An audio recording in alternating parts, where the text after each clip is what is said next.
지체 사항이 없기 때문에 바로 시작을 해보도록 하겠습니다. 일단 반갑습니다. 저는 장진규라고 하고요. 여러분들이 AML 라이브 오늘 신청하셨을 때 안내 소개에 있던 학장이라고 소개된 제 이름이 아마 적혀 있기 때문에 저를 아마 아시는 분들이거나 바깥에서 보셨던 분들일 거라고 생각이 듭니다. 실존하는 인물로서 오늘 처음 인사드립니다. 장진규라고 하고요.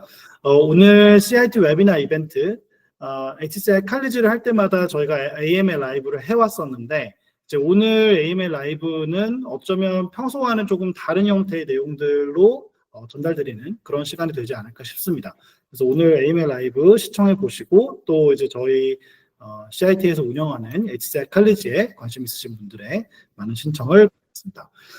자, 그러면 오늘 웨비나 이제 시작을 해보도록 하겠습니다. 한 1시간 정도 진행할 거고요. 아마 여러분들이 보시기에 따라서는 1시간 정도 보시다 보면은 지겹다라고 생각하실 수도 있고, 혹은 여러분들이 좋은 인사이트를 얻으셔서 저희 HCI 칼리지에 신청하시거나, 혹은 그렇지 않더라도 여러분들이 사용자 경험에 관련된 여러 가지 이제 궁금증, 또 인사이트 이런 것들을 얻어가실 수 있는 그런 시간이 되시리라고 생각이 듭니다.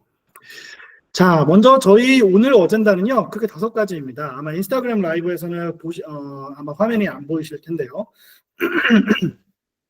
그렇더라도 이제 제가 충분히 설명을 드릴 테니까 한번 잘 들어봐 주시면 좋을 것 같아요. 오늘 어젠다는 총 5가지입니다. 첫 번째는 이제 오늘 CIT, HCI 칼리지라는 프로그램에 대한 소개를 먼저 드릴 거고요. 저희 차별점 5가지나 지표 성과, 그리고 이제 8기 및 개설 과목 소개, 그리고 이제 마지막으로 저희가 웨비나 신청자분들이 남겨주셨던 AMA와 그 다음에 역대 AMA 라이브 해서 진행했던 여러 가지 Q&A들 중에서 여러분들이 관심 있을 법한 질문들을 카테고리로 다 추려서 그렇게 해서 이제 여러분들께 설명드리는 그런 형태 시간으로 구성을 해보도록 하겠습니다.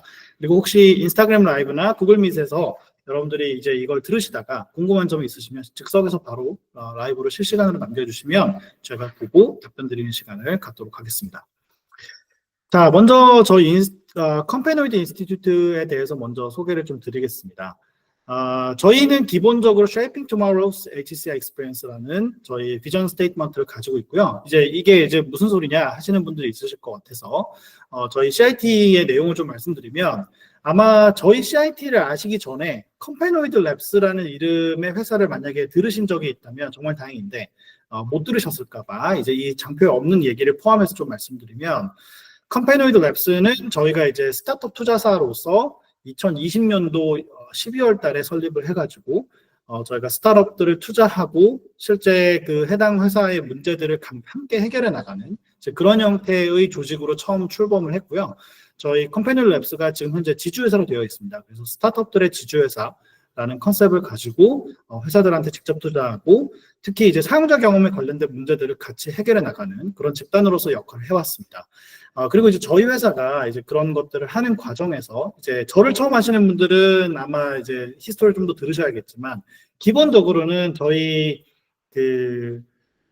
HCI라는 이 분야에 대해서 좀 생소하신 분들도 많고, 또 사용자 경험 분야에 대해서 관심도 많고, 또 현업에서 일하시는 분들도 많지만, 대부분의 사용자 경험 관련된 직군에 종사하시는 스타트업이나 대기업에 계시는 분들이 대부분 이제 가지고 있는 고민들 중에 하나가 뭐냐면, 이 사용자 경험 문제를 직접적으로 해결하는 과정에서 이렇게 의견을 교류하고 뭔가 좀 자문을 얻을 만한 그런 이제 리더가 많이 부족하다, 이런 얘기를 많이 하시고, 저는 이제 사용자 경험 분야를 전공을 했다 보니까 이 분야에 대해서 창업해서 엑시트했던 경험도 있고, 이제 스타트업들을 투자하면서 여러 가지 이제 경험들을 쌓다 보니 이 사용자 경험 문제에 대해서 풀어낼 만한 인재들을 양성하는 것이 굉장히 중요하겠구나라는 생각을 해서 저희 컴패니언드 랩스의 이제 사내 독립 법인의 형태로 이 CIT라는 일종의 기업인데 HCI 연구소 및 UX 인재 양성 인스티튜트 혹은 기관이라고 불리는 이제 회사를 저희가 자회사로 두게 됩니다. 그래서 저희 CIT를 두게 됐고요.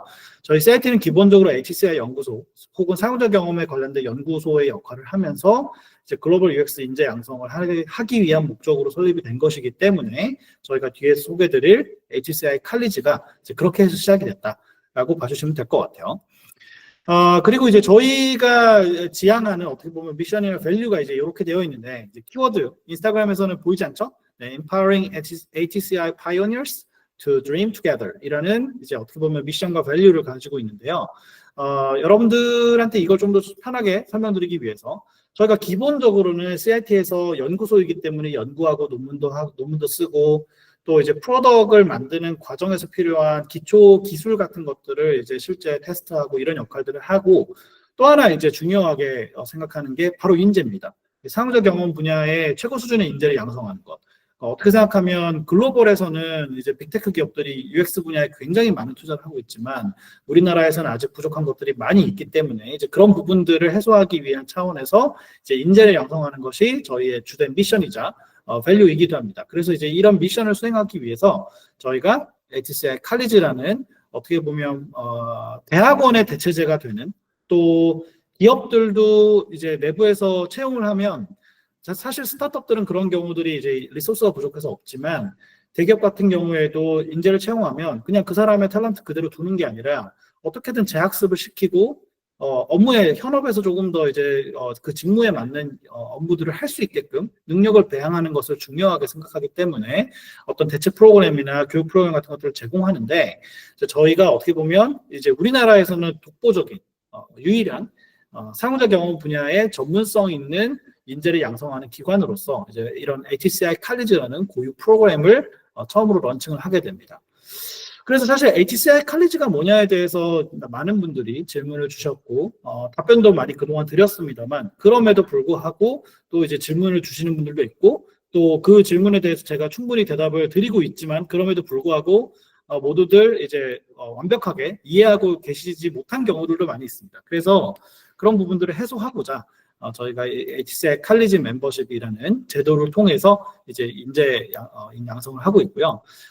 저희가 키 메시지로 잡고 있는 것은 글로벌 UX 인재 양성 프로그램이라고 해서 CMU나 MIT와 같은 아주 어떻게 보면 여러분들이 잘 아는 학교들이죠. 이제 그 학교들이 대부분은 HCI 프로그램을 운영하고 있고 어떻게 보면 우리가 상호작 경험을 다루게 된 근간이 되는 제반 학문 분야를 이제 CMU나 MIT 또 스탠포드 디스쿨 이런 곳에서 이제 어떻게 보면 키워와서 이제 여기 계시는 분들이 우리 지금 스트리밍을 보고 계시는 많은 분들이 상호작 경험에 관련된 어떻게 보면 직무에 종사할 수 있게 된 뿌리를 만들어준 이제 학교들이죠. 그런데 이제 그 학교들이 가지고 있는 UX 커리큘럼을 우리나라에서 학교들이 운영하고 있지 않습니다. 기본적으로. 네, 학교에서 보시면 학위로 HCI 학위를 전공할 수 있는 곳들도 우리나라에 거의 전무하고요. 그래서 사용자 경험에 관련된 키워드나 UX에 대한 얘기들은 많이 있고 또 이제 뭐 책을 같이 있는 뭐 모임이라던가 저도 이제 트래블리에서 이제 5시즌 정도를 이제 UX 관련된 걸 했습니다만 이제 사용자 경험에 대한 어떤 지식을 학습하고자 하는 욕구들은 굉장히 많으나 그 부분들을 해소할 곳이 없다. 그래서 이제 저희가 글로벌 UX 인재 양성 프로그램이라고 해서 아까 말씀드렸던 CMU, MIT, 뭐 스탠포드 디스쿨과 같은 이제 그런 학교들이 운영하고 있는 HCI 커리큘럼을 저희 칼리지에서 대부분 커버리지를 대부분 이제 가져가고 있습니다. 그래서 저희가 이제 학기제로 운영을 하고 있어요. 그런데 이제 실제로 뭐 매 학기 수강을 해가지고 매 학기 해서 이제 졸업하신 분들 또 혹은 이제 뭐 저희도 이제 이수, 수료, 졸업 이런 이제 프로세스를 가지고 있는데 이제 그렇게 하지 않더라도 한 과목이라도 이수를 하시면 이제 여러분들이 이제 글로벌 UX 인재 양성 프로그램 안에 들어가 있으면 아무래도 이제 여러분들의 직군상 상호적 경험에 대한 전문성을 조금 더 잘 발휘할 수 있을 거다라는 형태로 이제 이 칼리지 프로그램을 저희가 디자인했다라고 보시면 될 것 같습니다. 자, 그래서 네, 인스타그램 라이브에서 네, 화면이 안 보인다고 말씀해 주신 분이 있었는데 네, PPT가 당연히 안 보입니다. 지금 저의 얼굴만 보일 거예요. 좀 답답하실 수는 있는데 어쩔 수 없습니다. 네, 저희가 방송 시스템이 조금 더 앞으로 갖춰지면 인스타그램도 동시 송출을 한번 해볼게요. 지금은 이제 얼굴만 볼 수 있고 만약에 필요하시면 구글 미트로 접속하시기 바랍니다. 그래서 이제 HCI 칼리지 코스웍이 웹사이트상에도 소개가 되어 있기 때문에 여러분들이 아마 보셨을 거라고 생각이 드는데요. 이제 이 화면에서 보시는 것처럼 사실 이제 HCI 칼리지 코스웍은 이제 3학기제로 운영을 하고 있고 3학기라는 거는 저희가 학기제로 운영을 하는 거니까 이제 매 학기별로 열리는 과목들이 조금씩 다 다릅니다. 이제 그런데 요번에 열린 과목은 사실은 1, 2, 3학기 다 열리는 HCI 개론이라는 수업이고요. 어쨌든 이제 중요한 것은 학기제로 운영을 하고 있고 동시에 그 학기가 의미하는 바는 어떻게 보면 약간 난이도하고도 관련이 있다. 그래서 지난 학기에 사실 1학기였는데도 2학기 수업을 열었어요. 그러니까 사실은 이걸 이렇게 나누는 이유가 없을 수도 있지만 방법론 수업을 개설했고 그래서 사실 좀 어려운 수업이었는데 여러분들이 잘 따라오셨구나라는 생각이 들었어요. 그래서 이제 이번에는 다시 1학기 수업 HCI 개론 수업을 열기 때문에 거의 대부분의 사람들한테 어떻게 보면 난이도에 관계없이 들을 수 있는 수업이 이제 이번에 열렸다라는 말씀을 드릴 수 있을 것 같고요. 저희가 뭐 졸업 요건이나 이런 걸 보시면 생각보다 굉장히 까다롭습니다. 그래서 그냥 뭐 졸업을 하겠다 이런 생각으로 오시지 마시고 그냥 한 과목 정도를 이수해 봐야겠다라고 생각을 하신다면 저희 코스웍에 언제든지 저희가 모집하는 시점에 합류하시면 아마 좋은 어떻게 보면 경험을 하실 수 있을 거다라는 생각이 듭니다. 저희가 이제 5가지 차별성이 있고요. 저희가 어떻게 보면 지금 요번에 8기인데 이렇게 많은 기수, 뭐 1기, 2기, 3기, 4기, 저희도 사실 8기까지 할 줄 몰랐어요.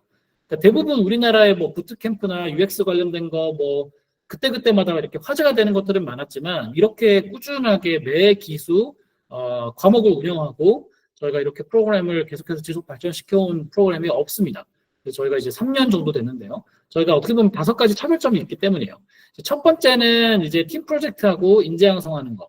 이제 이런 형태가 굉장히 이제 다른 이제 뭐 에듀텍 스타트업들이 제공하는 뭐 강의나 VOD 교육 이런 거랑은 좀 차별점이 있는 것이고, 그리고 이제 저희가 무엇보다 실시간으로 무조건 100% 라이브 강의를 고집하고 있고, 또 플립 러닝이나 문제 해결식 수업을 지향하고 있기 때문에 매 학기마다 팀 프로젝트를 수행하면서 이제 문제 해결을 해오는 형태의 프로덕트를 만들거나 기획하거나 UX 리서치를 하거나 이제 이런 형태의 프로젝트를 수행해 왔습니다.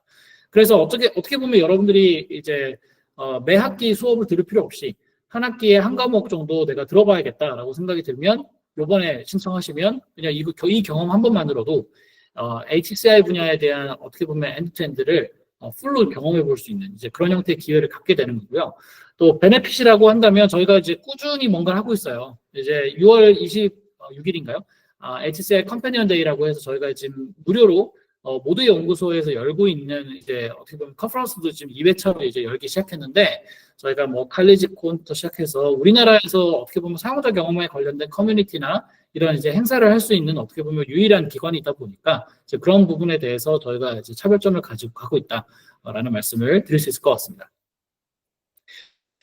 그리고 이제 뭐 지표들이 있는데요. 이 지표들은 사실 여러분들이 웹사이트에서도 볼 수 있는 지표들입니다. 그래서 뭐 어떤 지표들이 좋았느냐 저희가 실제 물어보면 뭐 제일 좋았던 게 커리큘럼. 아무래도 저희가 이제 MIT나 CMU, 스탠포드 디스쿨에서 운영되고 있는 실제 커리큘럼과 과목들을 참고해서 저희가 이제 전달할 수 있는 어떻게 보면 저희 교수진이 다 있기 때문에 저희가 그런 부분들을 탄탄하게 만들어서 커리큘럼을 제공하고 있는 게 어떻게 보면 큰 장점이고, 그리고 이제 다들 이제 의외로 다들 좋아하시는 게, 저는 이제 제가 괴롭힌다고 생각이 들었는데 오피스 아워를 이제 여러분들이 자유롭게 신청을 하세요라고 말씀을 드려요. 그래서 오피스 아워를 하시면 참여하시게 되면 오피스 아워 때 어떻게 보면 수업에서 다 전달하지 못하는 내용들을 이제 멘토링을 통해서 팀 프로젝트를 하는 과정에서 문제 해결할 때 이런 게 중요하다 저게 중요하다를 이제 멘토링을 해드리다 보니까 이제 실질적인 멘토링이 이루어지다 보니 이제 여러분들이 현업에서 실제로 바로 활용해 볼 수 있는 형태의 어떤 뭐 지식이나 스킬 같은 것들도 동시에 익힐 수 있어서 멘토링이 굉장히 좋았다. 그리고 비슷한 이유로 뭐 현장감 있는 학습이라든가 팀플레이 이런 것들이 다 좋았다는 말씀을 어떻게 보면 지표적으로도 드러나고 많이들 해주셨습니다.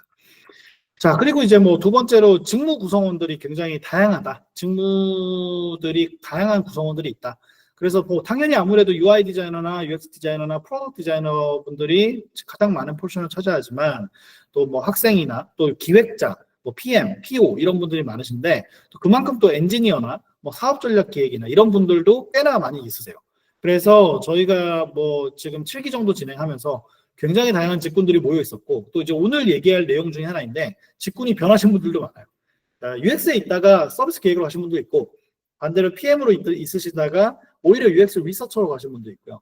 또 사업 전략 하시다가 프로덕트 디자이너로 가신 분도 있고, 뭐 프로덕트 매니저로 가신 분도 있고, 이런 식으로 직군 간의 스위칭을 굉장히 잘할 수 있게 된 어떻게 보면 계기가 되는 것도 이제 어떻게 보면 HCI 칼리지만의 매력이라고 할 수 있겠습니다. 그리고 이제 뭐 출신 학교나 전공 이런 것들도 워낙 다양하고요. 특히 이제 뭐 몇몇 학교들이 많이 신청해서 저도 이제 저희가 통계를 뽑아보고 나서 왜 이렇게 됐을까? 뭐 학교들이 서로 알고 등록을 한 건, 그 출신들이 등록한 건 아닐 텐데 라는 생각을 해보지만 어쩌면 뭐 그만큼 이제 이런 것들을 중요하게 생각하는 학교와 뭐 이제 어떻게 보면 학과에 계셨던 분들이 주로 지원을 많이 하시는 것 같습니다.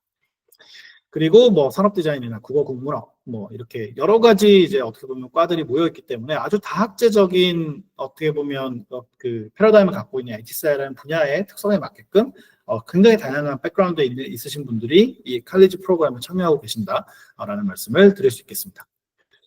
네, 그리고 사실은 이제 어떻게 보면 제일 중요하다고 저는 생각하는 부분 중에 하나인데요. 학생부터 시작해서 한 주니어 3년차 최대 경력으로 따졌을 때 한 10년 이내, 뭐 제가 생각할 때는 좀 나이스한 건 한 6년 이내 분들, 그래서 평균 연령으로 따졌을 때 한 30 중후반 전까지 이내 분들이 가장 HCI 칼리지 프로그램에 적합한 분들인데 실제로 그런 분들이 많이 지원을 해주고 계세요. 그리고 이제 이분들 왜 제가 그렇게 생각하냐면 이제 그 나이에 계시는 분들이 가장 이제 현업에서 활발하게 어떻게 보면 실무 레벨을 이제 어떻게 보면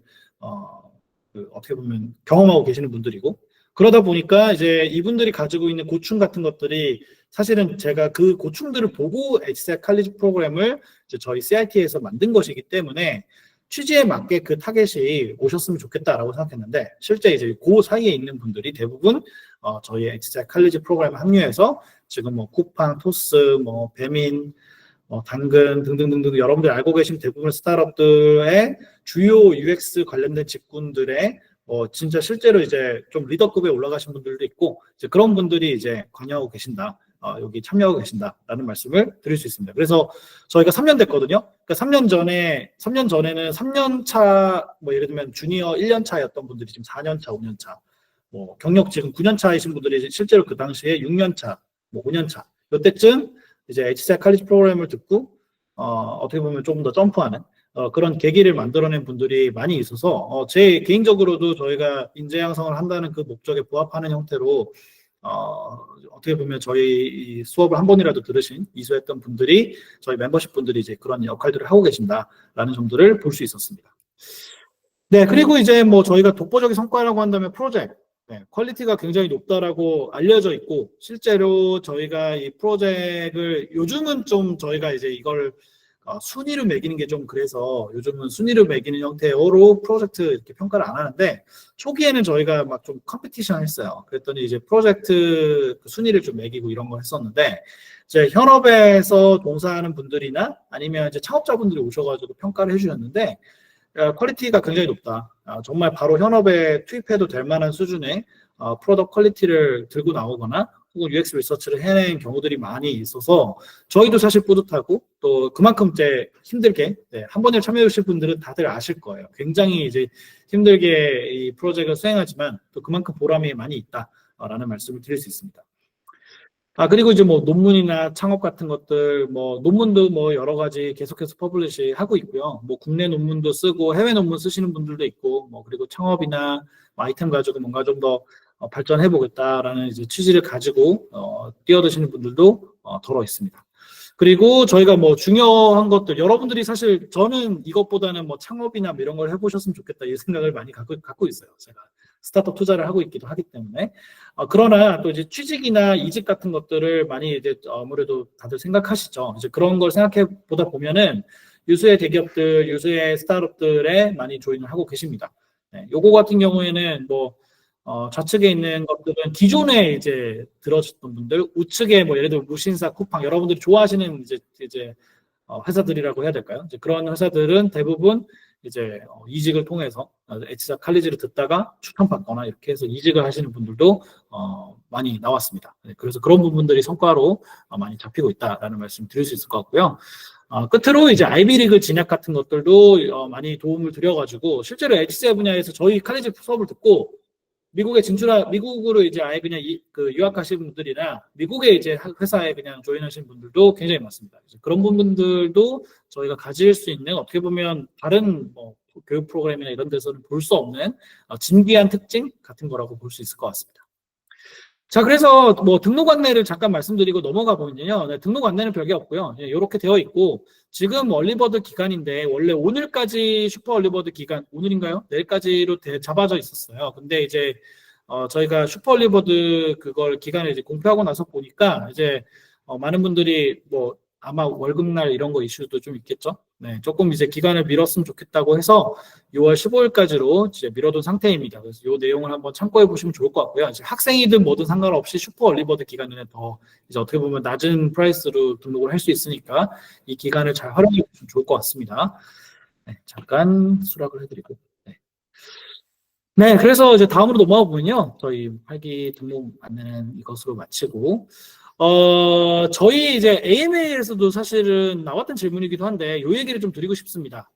저희가 요번에 저희 뭐 마케팅 카페이기도 하고, 또 AMA 라이브 하면서 저희가 이제 여러분들한테 말씀드렸던 게 뭐냐면, AI 시대로 가면서 지금 UX 관련된 직군들이 많이 바뀌고 있다. 사실은 뭐, 그 찾아보시면 UX 직군이 없어진다부터 시작해서 뭐 여러 가지 이제 얘기들이 많이 나오고 있는데, 사실 여러분들이 잘 생각하셔야 되는 게 이게 직군이 바뀌거나 없어지는 게 아니고, 본질은 그대로인데요. 본질은 그대로인데 우리가 만들어야 될 제품이나 서비스에 어떻게 보면 형태가 바뀌고 있어서 우리한테 요구하는 탤런트가 달라지고 있는 거예요. 이제 거기에 적응하느냐 못하느냐에 따라서 예전에 이제 웹 시대에서 모바일 시대로 넘어갔었을 때 웹 디자이너들의 모두가 모바일 디자이너로 트랜스포메이션 하지 못했거든요. 웹 디자이너 분들 중에 정말 뭐 속된 말로 손가락 빨게 된 분들도 되게 많으셨어요. 그때 스위칭을 못해서. 그러니까 똑같은 디자인인 것 같은데 왜 스위칭을 못하지라고 생각하기 쉽지만 사실은 그 시대가 바뀌면 굉장히 다른 요구들이 똑같은 직군에서도 벌어진단 말이죠. 이제 그런 부분들에 대한 얘기를 좀 드리고 싶습니다. 제가 뭘 얘기를 하려고 하냐면 여러분들이 사실 여러분 여기 계시는 분들은 이걸 잘 모르실 거예요. 야후 포털 사이트 이런 거 잘 모르시죠. 네이버 포털 사이트는 좀 익숙하실 텐데 네이버 포털 사이트도 이렇게 돼 있었어요. 그러니까 우리가 사실 사용자 경험이라는 거 처음에 다루기 시작했던 건 이런 인터페이스 디자인, 그러니까 웹에서 정보를 어떻게 하면 조금 더 쉽게 찾을 수 있을까? 이걸로 사실은 사용자 경험에 대한 출발점이 이루어졌고요. 그래서 이제 정보 구조나 정보 구조 디자인 뭐 이런 것들이 많이 있었는데 이게 이제 우리가 뭐 싸이월드나 페이스북 이렇게 소셜 미디어 쪽으로 넘어오면서 사람들이 어떻게 하면 댓글을 더 많이 달까? 좋아요를 뭐 더 많이 누를까? 뭐 여러분들 같은 경우에 여러분들이 커머스에서 고민한다면 사람들이 뭐 어떻게 하면 카트에 더 장바구니에 더 많이 담을까? 뭐 구매를 더 많이 버튼을 누르게 할까? 이런 것도 고민하시잖아요. 이런 게 다 이제 유저의 입장에서 보면은 정보를 생산하는 건데 그런 정보를 생산하는 행위를 하는 형태로 이제 중간에 패러다임이 바뀌어서 우리가 사용자 경험에 관련해서 또다시 생각해 보게 되는. 그래서 뭐 예를 들면 모바일에서 뭐 버튼 디자인, 그 모바일 웹에서의 어떤 정보를 보여주는 형태 이런 것들을 바꿔야 되다 보니까 앞서 보여드렸던 야후와 같이 그냥 웹에서 정보를 보던 거랑은 또 다른 경험들을 제공해 줘야 됐던 거죠. 그래서 이때는 정보를 잘 보여주면 되는데 이때는 사람들이 정보를 잘 생산하게 만들어줬어야 됐어요. 이제 그런 식으로 사용자 경험을 다뤘다면 이제 최근의 흐름, 그러니까 최근까지의 흐름, 여러분들이 뭐 추천 서비스 이런 것들 어느 뭐 서비스나 제품에서든 하잖아요. 그러면 이제 추천하는 거 어떻게 해야 되느냐? 뭐 왼쪽에 유튜브나 오른쪽에 넷플릭스처럼 결국은 이제 정보를 추천하기 위해서는 사람들이 어떤 행동을 하는지 알아야 되고 그걸 트래킹하면 그 데이터를 분석해서 적절한 형태로 정보를 가공해서 또 추천을 해줘야 되고 추천된 그 정보를 컨텐츠를 보고 나면 이어서 그 컨텐츠와 관련 있는 컨텐츠를 또 띄워주고 이런 것들을 우리가 UX 설계를 통해서 이제 어떻게 보면 사람들한테 상호작용을 더 하게끔 만들어 줘야 되잖아요. 이제 그런 부분들이 여러분들이 뭐 모바일 앱 디자이너 혹은 모바일 UX 디자이너, 모바일 UI 디자이너 이런 식으로 불리는 분들이 대부분 고민했던 거예요. 그죠? 그래서 여러분들이 어쩌면은 이게 평생 갈 거라고 생각하잖아요. 근데 기술이 계속 바뀌듯이 우리가 디자인해야 되는 환경도 계속 바뀝니다. 그래서 여러분들이 아마 아실지 모르겠지만 요즘 패러다임 중에 많이 얘기 나오는 게 뭐냐? 모바일 앱의 종말. 앱이 없어진다. 모바일 앱이 없어지면 어떻게 되느냐? 그냥 웹으로 다 되느냐? 혹은 뭐 챗GPT의 채팅 인터페이스 베이스로 모든 게 서비스가 전달되는 방식이 달라지냐? 이걸 생각해 볼 문제죠. 근데 여러분들이 지금 현재 이 업무상에서는 아직 경험 느껴지는 게 없잖아요. 사용자 경험 쪽에 관련된 직군에 계시거나 프로덕트를 만드는 직군에 계시는 거의 대부분의 분들이라면 여러분들이 아마 그걸 못 느끼고 계실 거예요. 어떤 변화가 있는지. 그런데 한순간에 여러분들 직업이 그냥 사라질 수 있는 거. 현재 상황이 그렇게 바뀌고 있어요. 그게 뭐냐라고 하면 이제 AI 때문인데, AI는 기본적으로 정보를 재생산합니다. 그러니까 여러분들이 원래 검색을 해서 검색한 결과들을 정보로 취합하고 또 여기도 들어가 보고 저기도 들어가 보고 하면서 그걸 모아서 뭐 구글 닥스나 워드에다가 정보를 옮겨놓고 또 그 정보 옮긴 걸 가지고 또 재가공해가지고 그걸 또 뭐 이메일로 보내고 이런 행위들을 여러분들이 이제 하시잖아요. 일련의 행위들을 하시는데, 그리고 뭐 예를 들면 디자이너다 그러면 피그마 열어가지고 캔버스 열고 피그마에서 예를 들면 뭐 같이 이제 코어할 사람들을 이제 인바이트해서 안에서 조인해가지고 그 안에서 이제 마우스들 막 서로 움직이는 거 봐가면서 공유 작업을 하시죠. 근데 AI는 기본적으로 정보를 재생산해요. 인터넷에 있는 정보들을 가져와서 채팅 인터페이스에 최적화된 형태로 정보를 뿌려줍니다. 그리고 여기에서 사람들이 열광해서 구글 검색을 안 쓰고 챗GPT를 쓰고 클로드를 쓰게 돼요. 물론 여전히 구글이나 구글과 같은 검색 엔진들이 필요는 하죠. 그러나 불과 몇 년 전하고 지금하고 비교해보면 정보에 접근하는 방식들에 있어서 사용자들의 퍼스트, 첫 번째 접근하는 인터페이스가 이제는 AI랑 상호작용하는 걸 먼저 하는 형태로 패러다임이 바뀌고 있어요. 그리고 아직까지는 챗GPT나 클로드나 여러분들 쓰시는 뭐 퍼플렉시티나 대부분의 AI 관련된 서비스 솔루션들은 채팅 인터페이스 베이스지만 모든 것들이 채팅 인터페이스 기반으로 이루어질까요? 그렇진 않을 거예요. 그럼 그게 뭘까? 그게 과연 모바일 앱일까요? 저는 아니라고 봅니다. 그리고 대부분의 시중에서의 메시지는 앞으로 앱은 없어진다. 웹은 살아남아 있을 거예요. 그리고 지금 웹도 AI를 베이스로 전달되는 거의 모든 AI 서비스들은 웹을 베이스로 하기 때문에 웹은 살아있을 거예요. 그리고 우리가 이제는 좀 지겹다라고 할 수 있지만 스마트폰 그리고 퍼스널 컴퓨터는 아직 그대로 있어요. 근데 얘가 만약에 AI 퍼스트로 바뀌면 얘도 모양이 어떻게 바뀔지 모르죠. 그래서 뭐 올해 초엔 엔비디아에서 젠슨 왕이 얘기했던 피지컬 AI 같은 그런 키워드들도 그게 그냥 이퀄 로봇이 아니라 로봇이긴 한데 그동안 얘기했던 로봇이라기보다는 지능을 가지고 있는 로봇이기 때문에 정보를 생산하고 사람들하고 상호작용하는 방식에 있어서 조금 더 지능적인 형태의 상호작용할 수 있는 어떻게 보면 객체로서 존재할 거다. 그러면 여러분들이 만약에 커머스 쪽에서 UX 디자이너 하시던 분들이 만약에 앞으로 이제 대세가 피지컬 AI 기반의 소셜 로봇 이런 것들이 돼가지고 너도 나도 회사들이 다 소셜 로봇을 해. 거기에서 이제 UX 디자이너를 뽑아요. 그럼 여러분들이 모바일 앱에서 모바일 앱 디자인하고 했던 것들 지식들이 과연 로봇 세계에서 통할까요? 안 통할 겁니다. 저는 이제 문제가 거기에 있다고 보는 거예요. 그래서 사용자 경험이라는 게 사실은 플랫폼에 따라서, 폼팩터에 따라서 또 그 시대의 기술적 어떤 패러다임의 변화에 따라서 굉장히 달라질 건데 AI가 지금 현재 정보를 재생산하고 어떻게 보면 사람들한테 정보를 가져다 주는 방식, 사람들한테 정보를 노출시키는 방식에 있어서 굉장히 드라마틱한 변화를 주고 있기 때문에 우리는 거기에 대응해야 되고 언젠가 저는 사실 제가 스타트업 투자자로 일하고 있고 스타트업 투자를 하면서 대부분의 스타트업들은 앱을 만든다. 앱 기반의, 어플리케이션 기반의 서비스를 하고 있지만 그 회사들한테 투자한 제가 불안할 지경이에요. 앱 생태계가 언제 없어질까? 없어질 것 같거든요. 제가 볼 때. 그래서 이제 거기에 대응되는 과연 프로덕트를 만들 줄 아는 전문성이 있는 사용자 경험에 관련된 분들이 그런 것들을 할 수 있는 분들이 과연 우리나라에서 얼마나 될까? 저는 거의 없다고 봅니다. 지금 현재 실제로 거의 없다라고 나오고 있고 바꿔 말하면 현재 모바일 앱 서비스 베이스로 UX 디자인이나 UX 리서처, 뭐 UX 뭐 기획자, 뭐 개발자 등등등등 이런 분들의 직업들을 많이 잃을 수밖에 없는 뭐 글로벌 빅테크 기업만 봐도 MS나 이런 쪽 보면 이미 막 7,000명, 10,000명씩 지금 해고하고 있잖아요. 그런 패러다임에서 지금 우리가 살아남을 수 있는 그런 어떻게 보면 우리가 지금 현재 능력을 보유하고 있느냐? 아니라는 거죠. 그래서 이번에 HCI 칼리지 제8기에서 변화한 점 중에 하나가 이 AI를 포함한 앞으로의 기술들에서 통용할 만한 상호작 경험을 설계하고 디자인하는 방식에 대해서 우리가 학습하지 않으면 안 된다. 그러니까 본질적인 부분은 변하지 않겠지만 그런 부분들을 학습하지 않으면 그리고 그런 부분에 있어서 미리 선언적으로 경험하지 않으면 어렵겠다.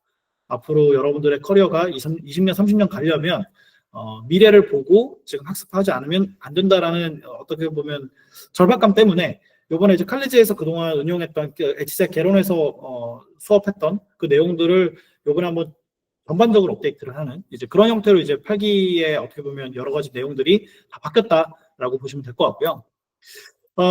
그래서 이제 뭐 아까도 제가 말씀드렸지만 AI가 정보를 재생산하기 때문에 그래서 그 다음 단계가 뭐가 될 거냐에 대한 고민을 이제 HCI 칼리지 요번에 제 8기에서 하는 것이 어떻게 보면 여러분들하고 저희 HCI 그 칼리지 프로그램이 해야 될 일입니다. 그래서 여기에 대해서 이제 여러분들이 관심이 있으시다면 이제 HCI 칼리지 프로그램을 눈여겨보시면 좋을 것 같습니다. 자, 그래서 결국은 저는 지능을 생각하는 UX, 그러니까 지능을 생산하고 그걸 가지고 뭔가 상호작용할 수 있는 인공지능이라는 게 생겼기 때문에 여러분들이 그냥 모바일 앱에서 버튼이 어디에 배치돼야 되고 탭 디자인 어떻게 해야 되고 아이콘 사이즈는 어떻게 해야 되고 이런 것들을 생각할 필요가 없어지고 있어요. 그러니까 여러분들이 기존의 UX 패러다임대로 학습하고 기존의 UX 패러다임대로 사고하고 학습을 하게 되면 여러분들이 자동차를 만들던 시기에 이제 마부와 같은 역할들밖에 못하는 겁니다. 그래서 그 부분들을 어떻게 보면 이번에 HCI 칼리지 프로그램 제8기에서 여러분들이 한번 깨보셔라 라는 말씀을 드리고 싶습니다. 자, 그리고 이제 AML 라이브를 좀 해볼 건데요. 이제 이 관련된 내용들을 여러분들한테 또 조금 더 질문과 답변을 통해서 좀 풀어보는 시간을 가져보려고 합니다. 예전에 이제 AML 라이브에서 어떻게 보면 거의 300여 가지 좀 안 되게 이제 질문들이 나왔었고, 요번까지 포함하면 300개 정도 될 것 같아요. 네, 한 5가지 정도의 카테고리로 나눠진 질문들과, 그 다음에 요번에 신청자분들이 주셨던 질문들을 취합을 했더니 한 4가지 정도로 이제 선별이 되더라고요. 그것들을 모아서 질문 답변을 좀 드리는 시간을 가져보겠습니다. 첫 번째로 이제 커리어 전환과 진로인데요. 사실은 그 HCI 칼리지 프로그램을 신청하셨던 많은 분들 중에 아까 이제 제가 말씀드렸던 것처럼 뭐 주니어, 뭐 시니어, 또 이제 학생분들 이렇게 여러 좀 이제 바운더를 넓다고 표현할 수 있지만 연령대로만 따져보면 한 30 중후반 전까지에 있는 분들이 대부분 HCI 칼리지 프로그램을 등록하셨는데 이제 이분들이 보통 대부분 겪고 있는 게 뭐냐면 내가 지금 현재 뭐 마케팅 직무에 있거나 기획자 직무에 있는데 UX에 대한 전문성을 가지고 UX 관련된 분야로 전환하려면 어떻게 되느냐. 그리고 이제 예를 들면 뭐 내가 UX 디자이너, UI 디자이너 혹은 UX 리서처인데 앞으로 이 커리어 성장 경로가 어떻게 되느냐. 그리고 비전공자가 UX 분야에 진입하려면 어떤 형태로 해야 되느냐에 대한 질문들을 주로 많이 주세요. 근데 이제 저는 이제 이 바로 직전 올해 1월까지 AML 라이브에서 요 비슷한 질문을 가지고 얘기를 나눴을 때는 그냥 통상적인 답변을 드렸어요. 앞으로 이렇게 해야 되고요, 저렇게 해야 되고요, 커리어 이렇게 해야 되고요. 근데 이제 요번 AML 라이브에서 아까 HCI 칼리지 제8기에서 커리큘럼 그 과목 내용 수업의 내용을 완전히 바꾸겠다라고 얘기한 것처럼 요번 AML 라이브에서는 좀 다르게 말씀드리고 싶은 게 지금 현재 다른 직무들 UX 직무뿐만 아니라 유관한 다른 직무들에서도 요구 조건이 기업들의 요구 조건이 다 바뀌고 있습니다. 그러니까 예를 들면 기획자한테 기획만 요구하지 않고요. UX 디자이너들한테 디자인만 요구하지 않습니다. 그리고 UX 설계만 요구하느냐? 꼭 그렇지도 않아요. 그리고 UI 디자이너들한테 UX를 같이 고려해서 UI 디자인을 해주세요라는 요구는 이미 몇 년 전부터 있었는데 그게 이미 벌써 패러다임이 조금씩 바뀌고 있다는 의미인데 최근에 이제 모바일 앱이나 이런 것들이 이제 많이 이제 효용 가치가 사라지고 모바일 웹 혹은 PC랑 모바일에 양쪽으로 대응되는 웹 그리고 더 나아가 보면 이제 앱 서비스를 아예 그냥 하지 않고 웹으로 거의 대부분의 서비스를 딜리버리하는 대부분의 서비스들 그리고 플러스 알파로 최근에 AI 분야가 이제 굉장히 많이 뜨면서 몇 년 동안 3년 정도 이상 뜨면서 이제는 AI로 패러다임 시프트를 해야겠다. 그러면 AI와 상호작용하는 것에 관련된 디자인 이런 것들을 이제 막 요구한단 말이죠. 업계에서. 그래서 이제 여러분들이 커리어상 어떤 경로를 밟아 나가야 되고 이 분야에 진입하기 위해서 어떻게 해야 되느냐 펀더멘털한 것부터 다뤄야 돼요. 그러니까 이게 무슨 얘기냐면 미국의 MIT나 CMU 뭐 아까 스탠포드 디스콜 출신들이 지금 이제 구글이나 MS 이런 쪽에서 대부분 하는 거 그리고 여러분들 그거 아세요? 엔트로픽의 클로드에 지금 현재 프로덕트 헤드 그 뭐 우리나라에서 PO라고 불릴 수 있는데 PO가 지금 인스타그램 PO였던 분이 지금 클로드에 가 있어요. 근데 놀랍지 않나요? 그러니까 소셜미디어, 인스타그램이라는 소셜미디어를 만들어서 여러분들이 인스타그램 지금 라이브도 보고 계시는데 인스타그램의 PO를 담당했던 분이 지금 클로드의 PO예요. 근데 여러분들이 그 이제 클로드나 챗GPT를 보면 느끼는 감정이 이런 게 있을 거예요. 저한테 많이 직무자들이 많이 질문을 하는데 이거 그냥 채팅 인터페이스밖에 없는데 UI 디자이너가 할 일이 있느냐? 뭐 UX 설계 뭐 조금 복잡하게 해볼 수 있고 모달을 많이 다루다 보면 그럴 수 있을 것 같은데 이게 뭐 할 만한 것들이 이제 모바일 앱이나 우리가 일반적으로 서비스 그 디자인하는 거에 비하면 덜 복잡하다. 그러니까 좋게 얘기하면 덜 복잡하고 나쁘게 얘기하면 너무 심플해서 이게 과연 디자이너가 뭔가 이렇게 역할을 해야 될 영역이 과연 많이 있느냐라고 질문을 던지시는 분들이 많아요. 그럴 때마다 제가 말씀드리는 게 지금 클로드 CPO가 인스타그램 CPO입니다. 라고 말씀드려요. 공동창업자였다고. 인스타그램 공동창업자가 지금 이제 클로드로 가 있어요. 엔트로피 그룹. 왜 그러냐? 여러분들이 눈으로 보기에는 잘 안 보이지만 UX 설계에 있어서 AI 프로덕트가 사실 더 복잡합니다. 그래서 제가 이 말씀드리냐면 우리는 그동안 눈에 보이는 UX 설계에 대해서 많이 집중했고 거기에 관련된 커리어와 그 커리어를 쌓기 위한 어떻게 보면 뭐 공부, 그래서 뭐 UI 디자인 뭐 하는 스킬 담겨져 있는 서적 같은 거 보고 뭐 UX 리서치 할 수 있는 서적 같은 거 보고 이런 거 했단 말이에요. 근데 여러분들이 사실은 UX 리서치 안 해도 지난번에 HCI 컴패니언 데이에서도 나왔던 저희 그 1회차 때도 나왔던 얘기인데 UX 리서치 사용자한테 직접 안 해도 사용자라고 생각되는 페르소나를 AI한테 만들어 놓고 걔랑 인터뷰를 하면 어떻게 보면 세미 인터뷰가 돼버린다. 유저 리서치를 하기 전에 유저 인터뷰를 하기 전에 그냥 AI를 아예 그냥 그렇게 롤 플레잉을 시켜놓고 상호작용을 하면 굉장히 좋은 인사이트가 나오거든요. 그러니까 이게 AI 프로덕트가 가지고 있는 특징이라면 그래서 여러분들이 눈에 보이는 UX 디자인, 눈에 보이는 UI 디자인 이런 쪽에 포커스하고 대부분 UX를 다뤄왔고 혹은 커리어를 그렇게 처음부터 밟으려고 하는데 이제는 바뀌어야 된다. 이제는 사용자 경험이라는 게 이 지능을 가지고 있는 어떤 컴퓨터 기술 위에 서비스 프로덕트를 우리가 어떻게 사용자와 상호작용 시킬 거냐에 대한 문제로 접근해야 되기 때문에 사용자 경험 디자이너 커리어 성장 경로 어떻게 되나요? 물어보면 예전에는 뭐 이렇게 해서 나중에 리더 되면 되죠. 이렇게 얘기했지만 요즘 제가 드리고 싶은 말씀은 기초적인 것부터 펀더멘탈한 것부터 새로 다뤄야 된다. UX가 뭐고 UI 디자인은 어떻게 해야 되고 지능이 있는 프로덕트, 그러니까 AI 기술이 접목되어 있는 프로덕트는 UI 디자인이 어떻게 되느냐. 처음부터 새로 고민해야 돼요. 그래서 그렇게 하지 않으면 이 직무로 전환하거나 커리어 성장 경로를 밟아갈 수가 없습니다. 그냥 툭 끊기게 돼 있어요. 지금 현재 대부분 레이오프되고 있는 글로벌 빅테크 기업들의 UX, UI 디자이너들은 대부분 디자인만 하던 친구들이에요.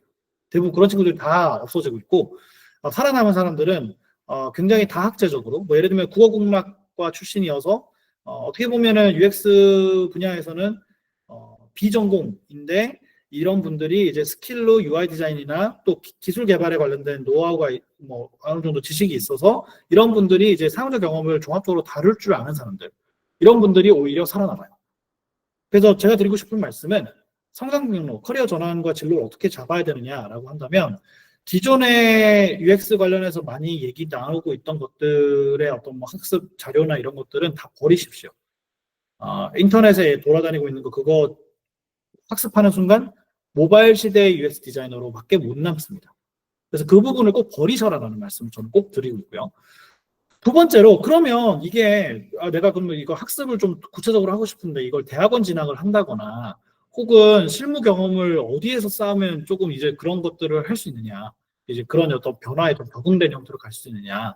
그래서 이제 그런 질문들을 많이 하시는데 뭐 당연히 뭐 저희가 무슨 마케팅이나 광고적으로 생각해 보면 제가 이제 HCI 칼리지 들으셔라라고 추천하고 싶지만 그렇지 않더라도 여러분들이 이걸 안 듣더라도 사실 생각해 보면은 대학원 진학에 실무적으로 어떤 도움이 되나요라는 질문은 해답은 명확해요.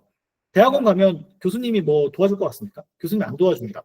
안 도와주고 교수님이 우리보다 몰라요. 모르는데 하나 알고 계시는 거는 펀더멘털한 건 알아요. 왜냐하면 공부를 했기 때문에.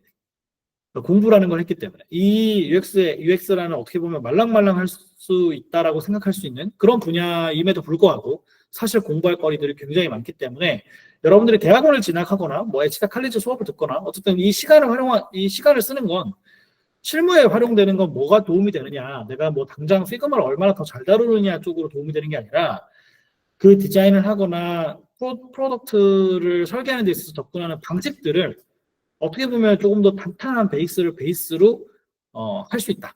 라는 점에서 사실 대학원 진학 같은 것들을 저도 이제 추천을 드리는 거고요. 저희 칼리지에 안 들으셔도 대학원 진학에 오히려 AML 라이브 이후에 관심 있으시면 연락 주십시오. 제가 그렇게 해서 추천서 써드린 적도 있고요.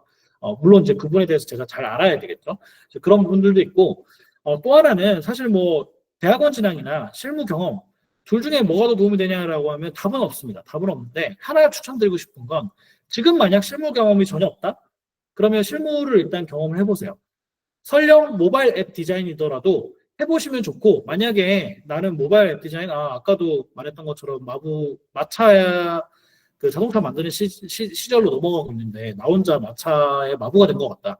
이런 경험을 하고 싶지 않다면 오히려 굉장히 브렉스루하는 분야에 도전하십시오. 그러니까 커리어로 따지면 아직 주니어다. 그러면 때묻지 말고 차라리 요즘 뜨고 있는 로봇이나 뭐 메타버스 최근에 많이 좀 죽었습니다만 XR, VR 쪽은 최근에 또 웨어러블 쪽 타면서 살아나고 있고요. 그러니까 이런 신기술 쪽에서 회사의 프로덕트를 만들고 있는 스타트업들에 조인하시는 게 훨씬 커리어에 도움이 많이 됩니다.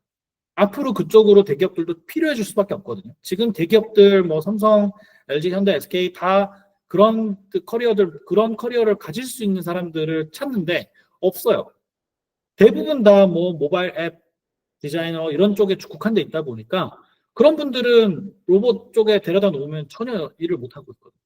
그래서 실무 경험을 한다면, 그리고 실무 경험을 해야 되고 내가 지금 현재 주니어이거나 아직 이제 취업을 해야 되는 상황이고, 그렇다면 저는 이제 새로운 분야에 도전하시는 거, 새로운 분야에 있는 UX 관련 직무에 어플라이 하시는 게 훨씬 더 커리어에 도움이 될 거라고 생각하고요. 거기를 통해서 시작하는 게. 해외 대학원 진학은 사실 학교마다 조금씩 다릅니다. 그러니까 어쩌면은 뭐 예를 들면은 저희 이제 칼리지 멤버 중에도 유덥에 가신 분도 있는데, 유럽에 계시는 분들은 사실 뭐 예를 들면 뭐 학술적인 거, 그러니까 펀더멘털한 걸 학습하는데 좀 도움이 안 된다고 보통 얘기하세요. 네, 솔직히 얘기하면. 근데 예를 들면 CMU는 도움이 많이 돼요. 뭐 MIT는 뭐 공대 출신이 좀 가면은 적응하기 좀 더 쉬워요. 뭐 이런 형태로 뭐 미국 대학원이라고 해서 줄 세우기 하듯이 우리나라처럼 서울대, 연고대 뭐 이런 식으로 세우는 게 아니라 학교마다 특징이 다 있습니다. 그래서 HCI 커리큘럼도 조금씩 다 다르고요. 뭐 스탠포드 디스쿨이 다르고 MIT 미디어 랩이 또 다릅니다. 그래서 여러분들한테 추천드리고 싶은 건 커리어에도 도움이 되느냐를 대학원하고 실무 경험하고 둘 중 하나를 선택하는 걸로 많이 고민하시는데, 여러분들이 만약에 아직 주니어다, 초기다, 그럼 실무 경험을 무조건 먼저 하세요.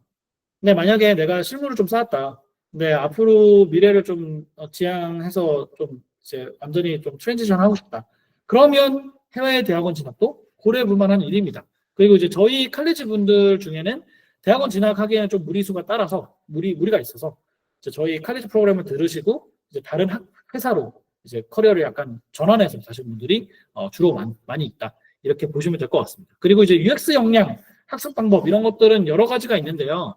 제일 좋은 거는 아까 제가 기존에 뭐 펀더멘털한 거 이런 거 말고 만약에 여러분들이 구글링을 통해서 뭔가 자료를 찾거나 뭔가 한다면 학습하기에 제일 좋은 거는, 지금 예를 들면 뭐 그 구글 제미나이 같은 경우에 AI 그 관련된 뭐 프로덕트잖아요. 거기에 관련된 매뉴얼 같은 것들이 있거든요. 그 매뉴얼 한번 들여다보세요. 놀랍게도 UX 관련된 가이드라인이 굉장히 풍부하게 잘 잡혀 있습니다. 현재 수준에서 AI 베이스의 채팅 인터페이스에서 고려되어야 되는 UX에 관련된 펀더멘털한 지식들을 매뉴얼에 많이 제공하고 있어요. 그리고 여러분들이 잘 모르실 수도 있는데 챗GPT도 마찬가지입니다. 오픈 AI가 굉장히 놀라운 수준으로 UI에 대한 고민들을 많이 하고 UX 설계에 관련된 고민을 많이 하고 있어요. 거기에 관련된 매뉴얼이 굉장히 많거든요. 그 내용이, 그걸 한번 보십시오. 뭐 모바일 앱 디자인 방법 이런 거 찾아보지 마시고요. 그런 거는 안 찾아보시는 게 좋습니다. 여러분들 지식을 오염시키기만 합니다. 자, 그리고 뭐 AI 시대에 이게 어떻게 변할까? 뭐 UX 디자인 역할, 사실 뭐 그리고 생성형 AI나 이런 것들에 미치는 영향, UX에 관련된 분야에 미치는 영향에 대해서 이제 고민들이 많으신데요. 저는 이 말씀을 드리고 싶어요. 뭐 당연히 이제 수업에서 많이 다룰 내용이기 때문에, 그리고 그만큼 이제 양이 많기 때문에 여기서 이 질문에 대한 답으로 뭐 모든 것들을 설명드릴 수는 없는데, AI가 기존의 모바일 앱이나 다른 웹 서비스와 차별점이 있다면 뭐가 차별점이 있냐면, AI 분야는 아까 제가 지능 얘기를 했잖아요. 지능이 있기 때문에 상호작용하는 대상으로 사용자가 인식하기가 되게 편해졌어요. 그게 무슨 말이냐면 여러분들 뭐 가끔 챗GPT랑 저는 저녁마다 대화 나누면서 막 뭐 마음의 위로를 받아요. 이런 사람들 있거든요. 물론 이제 그런 사람들 보면은 그게 막 노멀은 아니야라는 생각도 여러분들이 하시는 분들도 분명히 있을 거예요. 그리고 제가 볼 때 절대 다수로 보면은 굉장히 소수가 아직은 그러고 있는데 앞으로 조금 더 진화하면 AI 친구 당연히 생길 수 있습니다.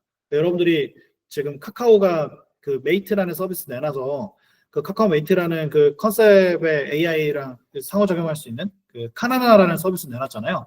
그 카나나 서비스가 지금 현재는 약간 좀 조롱을 받고 있죠. 이 카카오에서 내놨는데 이거밖에 안 되냐. 하지만 방향성은 그게 맞을 수 있습니다.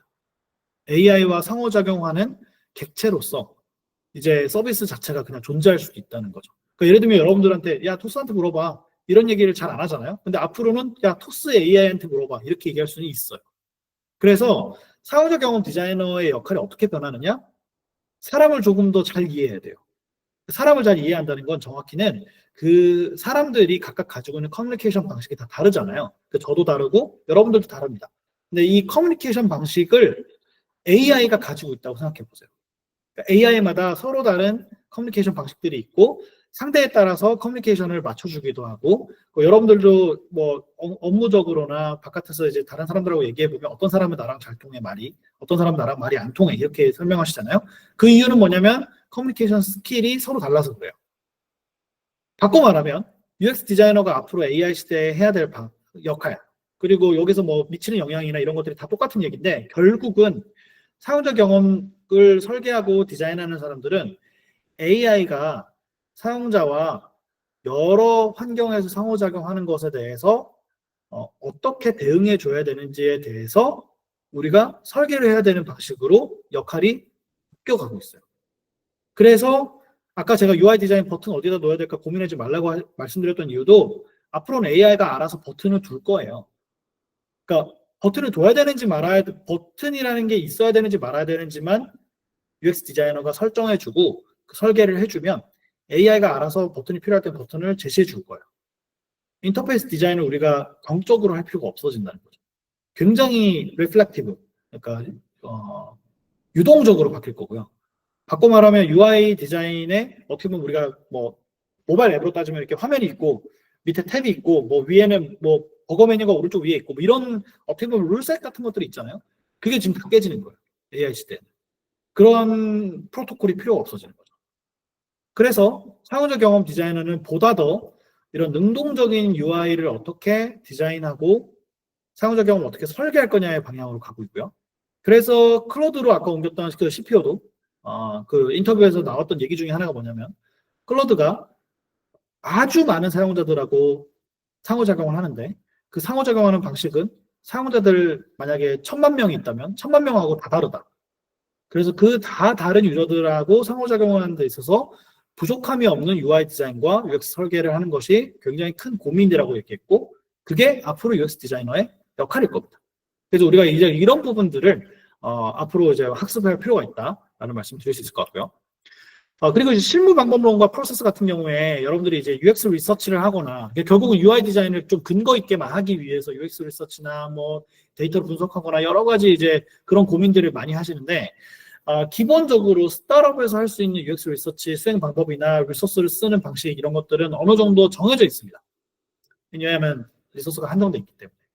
만약에 대기업 같이 좀 큰 곳에서 뭐 리소스를 충분하게 수행할 수 있으면 할 수 있는 것들은 무궁무진한데 리소스가 적을 때는 할 수 있는 방법은 제약적인데 이거는 뭐 제가 방법론으로 설명드리긴 그렇고 하나 중요한 건 뭐냐면요. 아까 AI 시대에 관련된 얘기를 했고 직군 변화를 얘기했으니까 예전에는 UX 리서처가 스탠드얼론으로 존재하는 그러니까 UX 리서처 직군이 UX 리서치를 했어요.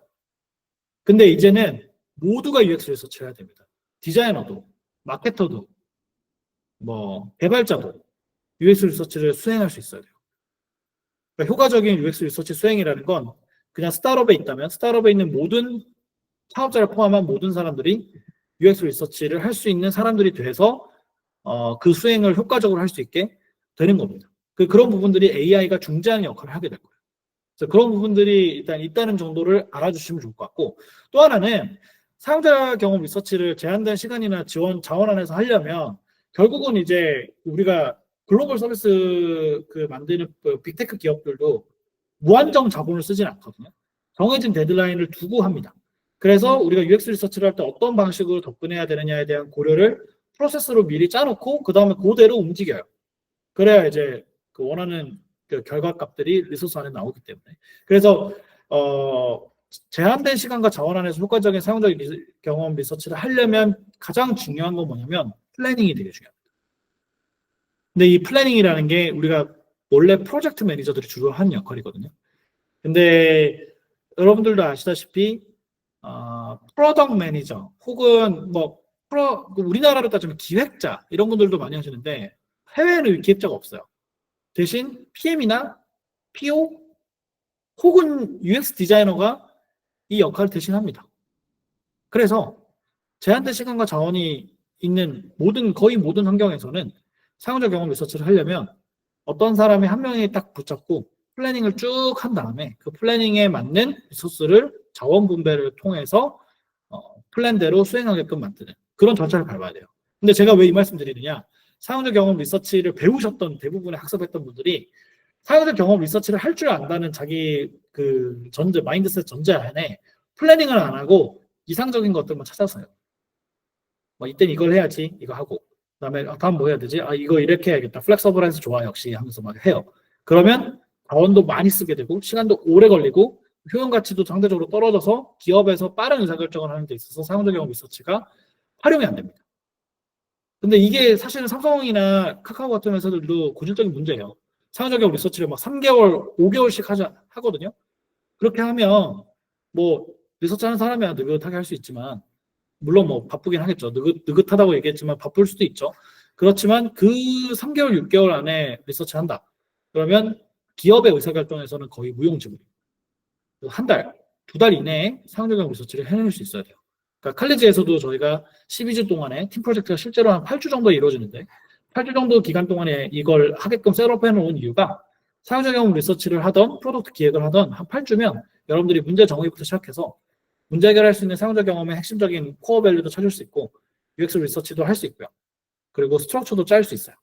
그래서 그게 플래닝이 굉장히 중요하다. 그래서 여러분들이 플래닝을 잘하는 역량들을 많이 배양해야 된다라는 말씀을 드리고 싶습니다.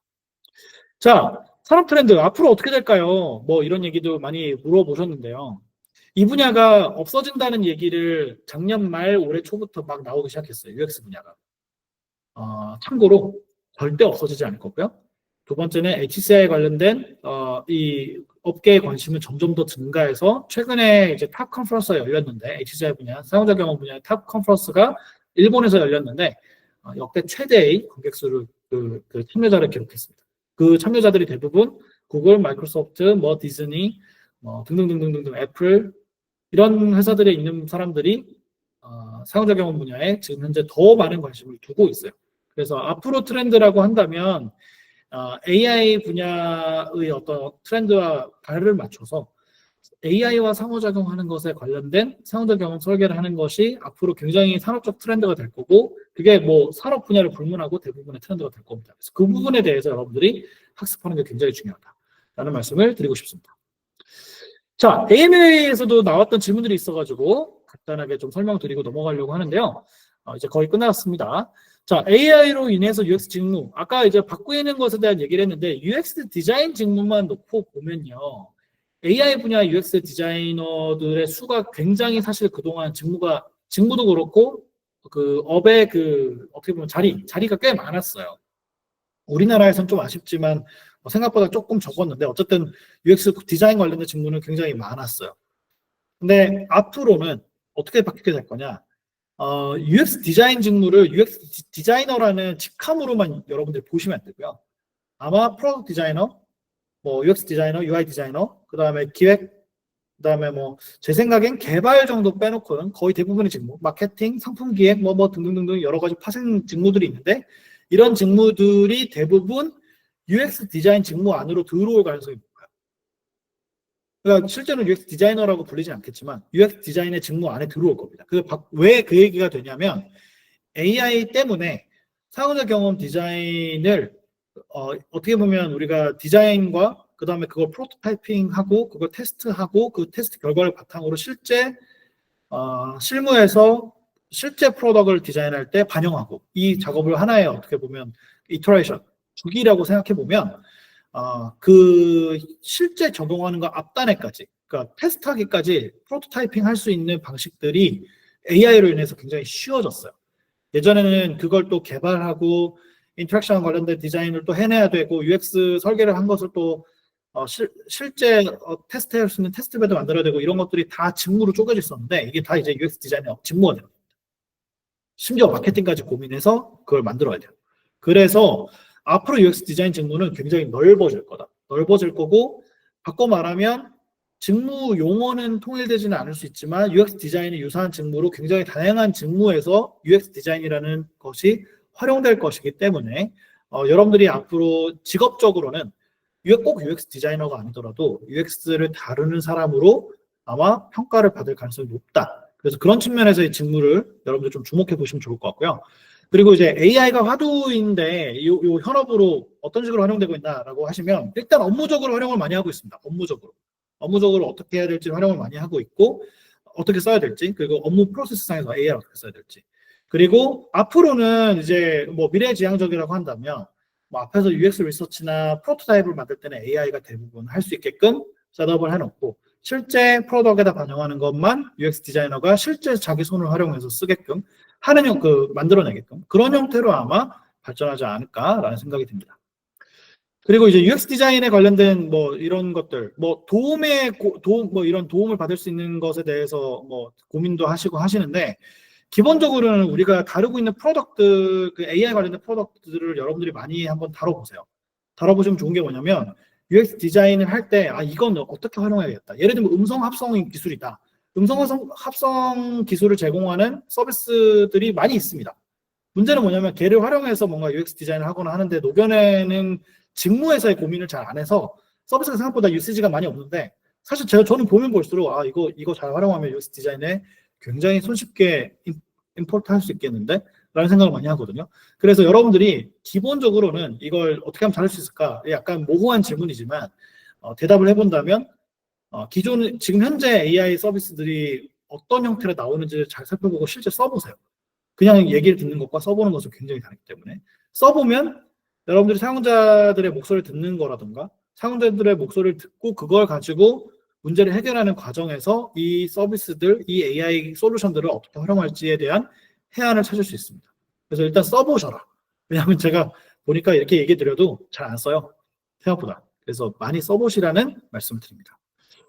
자, 네 번째로 실무 경험. 네, 칼리지에 관련된 질문이었는데 네, 일단 문제 없고요. 당연히 문제 없고 저희가 7기, 8기 정도 하면서 얼마나 많은 분들을 받겠습니까? 당연히 실무 경험이 없으신 분들 전혀 참여하는데 무리 없고 팀 리더하는데 무리 없고 뭐 배경 지식, 경험, 역량 다 필요 없습니다. 심지어 이번에 8기는 HCI 칼리지에서도 가장 기초 과목이면서 가장 펀더멘털한 걸 다루는 HCI 개론 수업이기 때문에 여러분들한테 필요한 어떤 지식이나 경험, 역량 같은 것들이 요구되는 게 하나도 없습니다.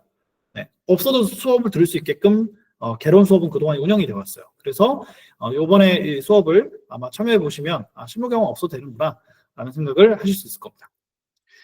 자, 등록 안내를 마지막으로 하고 저희 ML 라이브를 마치겠습니다. 저희 지금 이제 뭐 인스타도 그렇고 여러분들이 계속 들어오셨다 나가셨다 하면서 들어주셨는데요. 긴 시간 동안, 1시간 동안 이제 다 들어주셔서 감사하고요. 저희 아까도 말씀드렸던 것처럼 지금 슈퍼리버드 기간입니다. 이제 어느 정도 짧은 기간 동안 남아있기 때문에, 3, 4일 정도밖에 안 남았죠.